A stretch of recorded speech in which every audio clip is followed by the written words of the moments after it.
थाना लखनऊ में 29-30 की मध्य रात्रि में एक हत्या की वारदात घटित हुई थी। थाना लखनऊ पुलिस ने उस हत्या की वारदात का पर्दाफाश कर दिया है।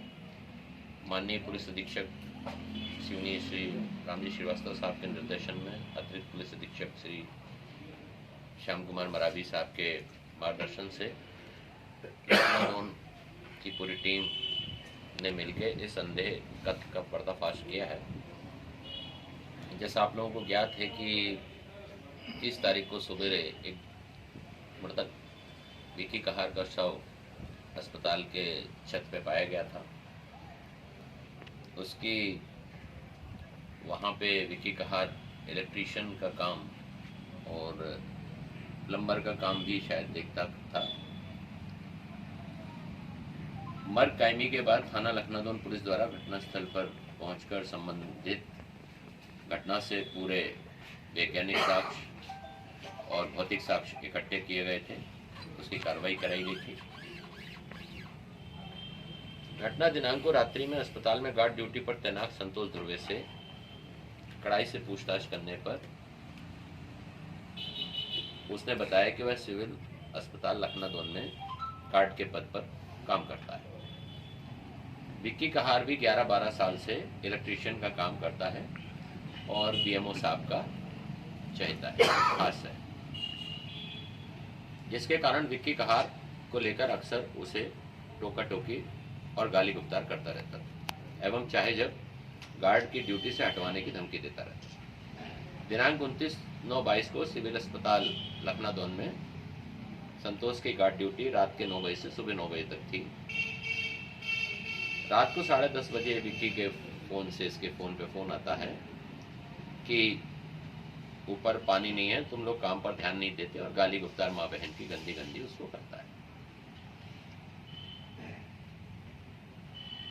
तब ये इसको बोलता है टंकी पानी चालू कर दो, और विक्की छत पर जाता है और पीछे पीछे ये भी छत पर जाता है। छत पे दोनों में गाली गलौज माँ बहन की गंदी गालियाँ देकर उसको बोलता है कि तुम लोग पानी का ध्यान नहीं रखते हो, तुमको मैं नौकरी से निकलवा दूंगा।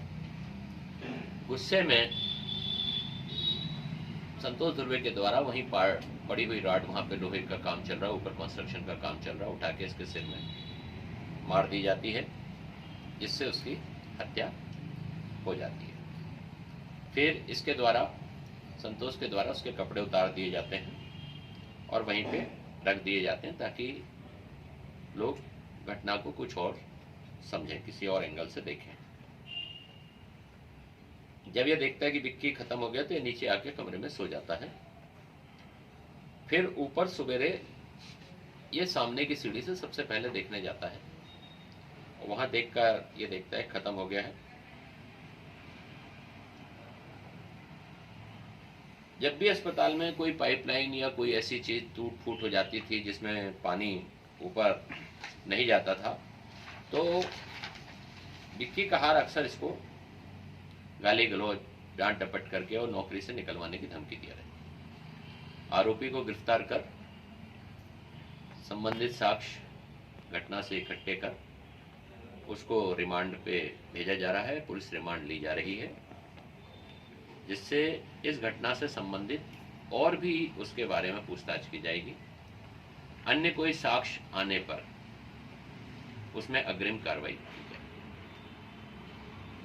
सर, ये जो घटना हुई थी, हत्याकांड जो हुआ था, ये रात में कितने बजे हुआ था? ये रात में 10:30 के आसपास हुआ है। 10:30, 10:40, 10:35 से 10:45 या 10:50 के बीच में ये घटना, जिस तरह से कॉल एविडेंस हैं और उसके मिस कॉल पड़े, तो उससे हमारा अनुमान यही है कि 10:35 से 10:45-50 की इतनी घटना हुई। सर, वहाँ जो सीसीटीवी फुटेज लगे हैं, क्या उस पर विक्की कहार और ये जो संतोष ध्रुवे जिसको आरोपी बनाया गया है, ये दोनों आगे पीछे जाते हुए नजर कहीं आ रहे हैं? सीसीटीवी फुटेज जो है वो हम लोगों ने इकट्ठे किए हैं और वो न्यायालय में प्रस्तुत किए जाएंगे। नहीं सर, मेरा सवाल ये था, क्या ये ये प्रश्न दोनों का उत्तर हम आपको इसलिए नहीं दे सकते कि ट्रायल का मामला है। इस मामले में कोई प्रत्यक्षदर्शी है सर? प्रत्यक्षदर्शी कोई साक्षी नहीं है। कोई साक्षी नहीं। अच्छा सर, ये सीसीटीवी कंट्रोल रूम को पुलिस ने कब सील किया था? ये तो घटना दिनांक को जिस दिन पुलिस को सूचना मिली थी 30 तारीख को सुबह। अस्पताल के अंदर परिसर में कुछ ऐसी घटना थी जिसके सीसीटीवी फुटेज घटना के 8 दिन बाद सामने आए। जब पुलिस ने उसको सील कर दिया था तो ये सीसीटीवी फुटेज बाहर कैसे आए? अब ये इसके बारे में अस्पताल प्रबंधन जानकारी दे सकते नहीं सर, वो तो पुलिस ने सील किया था उसको, घटने के दूसरे दिन सील किया है हुआ उसको। ये था कि जब हमने सीसीटीवी फुटेज के लिए एक्सपर्ट्स बुलाए थे तो वो हॉस्पिटल की ओर से ही आए थे जिन्होंने हमें उपलब्ध कराए थे डाटा। मतलब सील करने का मतलब ठीक है, लेकिन हमारे पास कोई एक्सपर्ट नहीं है। हमने हॉस्पिटल प्रबंधन ने ही हमको वो उपलब्ध कराया था, वो व्यक्ति, और उसी से हमको डाटा मिला था, वो उसके नियंत्रण में था। क्योंकि सर इस मामले को लेकर, ये हत्या को मामले को लेकर एक दूसरा मामला भी सामने आया है जिसको लेकर तरह तरह की चर्चा हो रही है। और आज जितना भी घटनाक्रम चला है, कल तक जो आंदोलन हुआ, सब लोग उसी के ऊपर जा रहे हैं। तो ये घटना, मूल घटना से ध्यान भटकाने के लिए इस तरह के सीसीटीवी फुटेज बाहर कैसे आ गए? अब इसके संबंध में तो अस्पताल प्रबंधन देगा। सर सीसीटीवी फुटेज के डीवीआर जब्त हुए हैं क्या? की आपने क्या? अभी डीवीआर नहीं जब नहीं, डीवीआर जब्त क्यों नहीं किया आपने? आप घटना क्यों नहीं? एम्बुलेंस का इसलिए अस्पताल एक चूंकि संवेदनशील शासकीय संस्थान है, वहाँ पर कोई भी चीज़ जब्त करने से पहले उनके सारे रिकॉर्ड्स या वहाँ पेशेंट या उनके लोगों की सुरक्षा की भी जिम्मेदारी है। जब हम इन्वेस्टिगेशन करेंगे तो वो सुरक्षित है ही है। अभी हमें ऐसा लगेगा तो हम उसको जब्त भी करेंगे। पुलिस जैसे हत्यारा बता रही है सर, जिसको आपने गिरफ्तार किए हैं, इसके बयान तो उसके घटना के दूसरे तीसरे दिन हो गए होंगे। बिल्कुल। लगभग 20 दिन का समय फिर किस आधार पर पुलिस ने केस में ली? जब आरोपी आपकी जद में आ गया था तो 20 दिन किस कारण लग गए? कुछ साइंटिफिक एविडेंसेस थे जिनको इकट्ठा किया जा रहा था। साइंटिफिक सीसीटीवी फुटेज होंगे, नहीं, और मोबाइल भी- होंगे, नहीं, और मोबाइल भी हैं। लोकेशन नहीं, होंगे। और भी हैं। सर जिस राड से हमला किया गया था वो पुलिस ने क्या जब्त कर ली है? हाँ, जब्त हो गई। उसमें फिंगर आए हैं सर मृतक के? अब वो परीक्षण होगा, बाद में जो भी होगा वो एफएसएल में होगा। लैब से आएगा। सर कहीं पुलिस जल्दबाजी तो नहीं कर रही इस केस को खोलने की, चूंकि राजनीतिक दबाव है, नगर की जनता का दबाव है? कोई जल्दबाजी नहीं है, पूरा पुख्ता करने के बाद ही कर रही है। और ऐसा नहीं है कि अभी बंद कर दी है, और भी जो साक्ष्य आएंगे। इस केस को वाइंड अप नहीं हुआ है, आप इसमें ना रहें, ये वाइंड अप नहीं है। जो भी और साक्ष्य आएंगे, जैसे आप बता रहे थे कि फुटेज आए हैं, सबसे पूछताछ हो रही है। और यदि कोई साक्षी आता है सामने या जो आरोपी है वो कुछ और बताता तो कार्रवाई होगी, किसी चाहे वो कोई हो उसके खिलाफ कार्रवाई होगी। सर आरोपी की मम्मी कह रही थी, उसकी मम्मी कह रही थी कि पुलिस ने पहले 2 दिन बिठा के रखी, मारपीट की और उस पर दबाव बनाया पुलिस ने कि आप किसी को नहीं बताएंगे। पुलिस दबाव पूर्वक कार्रवाई कर रही है। नहीं, ये कहना गलत। अभी बोल रही थी उसकी। सर अस्पताल प्रबंधन की लापरवाही के खिलाफ कुछ मामला दर्ज हुआ है क्या? वो विभागीय कार्रवाई है, उसके लिए हम एसडीएम साहब को लिखेंगे। अभी लिखा नहीं है सर, अभी कोई कार्रवाई लिखित में नहीं अभी है। तो कार्रवाई पहले, ये मुख्य उद्देश्य ये था कि आरोपी गिरफ्तार होगा तब अब इसमें लिखेंगे हम। और कोई क्वेश्चन? लेटर आ गया सर मुख्य सवाल यही है कि लेटर आ गया घटना हॉस्पिटल दिनांक सीसीटीवी 30 फुटेज के तारीख लिए। है, आज 20 तारीख है, 18 दिन हो गए, पुलिस ने कोई खुलासा नहीं किया। अचानक से जब परिजनों ने धरना आंदोलन किया, राजनीतिक दबाव बढ़ा, प्रतिनिधियों ने पुलिस पर आरोप भी लगाए कि पुलिस ने लेन देन किया है। सार्वजनिक रूप से ये वीडियो वायरल भी हुआ। कहीं ना कहीं ये नहीं लगता है कि आनंद फानंद में पुलिस कोई जल्दबाजी कर रही? नहीं, ये गलत। सर इस मामले में एक आरोपी को गिरफ्तार किया गया है, उसके कपड़े छत थे, उसके बेल्ट टूटा था, हुक टूटा था। क्या इस तरह की घटना को एक व्यक्ति अंजाम दे सकता है? क्या इसमें और कोई लोगों के भी संलिप्त होने की आशा है? अभी विवेचना जारी है ना, हमने आपको बताया कि अभी ऐसा नहीं है कि हमने इसको वाइंड अप कर दिया है। विवेचना जारी है, पुलिस रिमांड ली जा रही है। प्रथम दृष्टया क्या लगता है सर कि जिस तरह की वो घटनाक्रम हुआ है, क्या नहीं। एक आदमी उस घटना को अंजाम दे सकता प्रथम है? दृष्टया आप जो सोच सकते हैं सोचें, हम लोग तो साक्ष्य के दम पे सोचेंगे। वो पुलिस की इन्वेस्टिगेशन के आधार पर इन्वेस्टिगेशन में जो आएगा साक्ष्य, उस साक्ष्य के आधार पर ही कार्रवाई होगी। जो बाहर के लोग उस दिन थे सर वहाँ हॉस्पिटल में, जैसे एक सराफा व्यापारी का नाम आ रहा वो हॉस्पिटल में था, उसके ऊपर भी शक की सुई है। सबकी सुई हमारी भी है। अभी किसी को हमने ये तो नहीं कहा आपसे कि सबको हमने अलग कर दिया।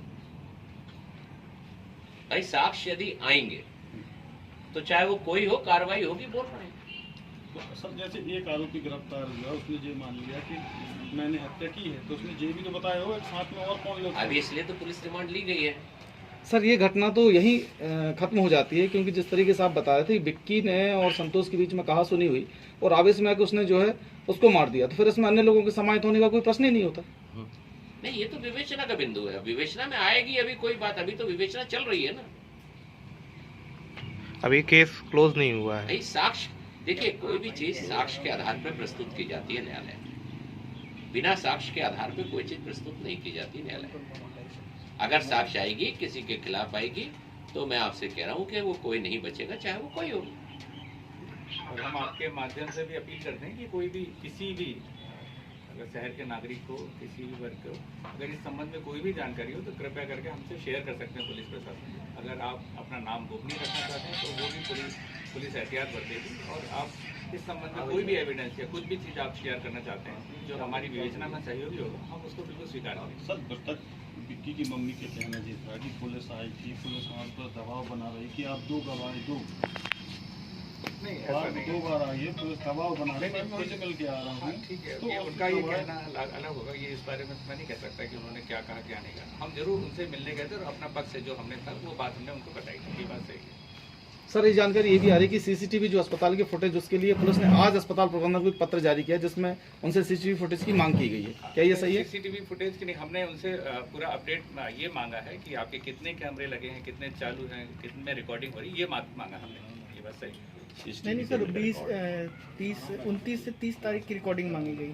हाँ, वो एक उसमें एक अलग पॉइंट भी है, लेकिन उसके अलावा ये भी है कि कितने कैमरे हैं, कितने चालू अवस्था में, कितने कैमरे चालू हैं लेकिन रिकॉर्डिंग हो रही है या नहीं हो रही, ये भी हमने प्रश्न किया। क्योंकि जब हमने वहाँ देखा है उनकी उपस्थिति में अस्पताल प्रबंधन की, तो उसमें कुछ कैमरे लाइव तो चल रहे हैं लेकिन उसमें रिकॉर्डिंग नहीं हो रही है। तो ये बेहतर वही बता पाएंगे। मूल्यम यही नागरिक है आपका आरोपी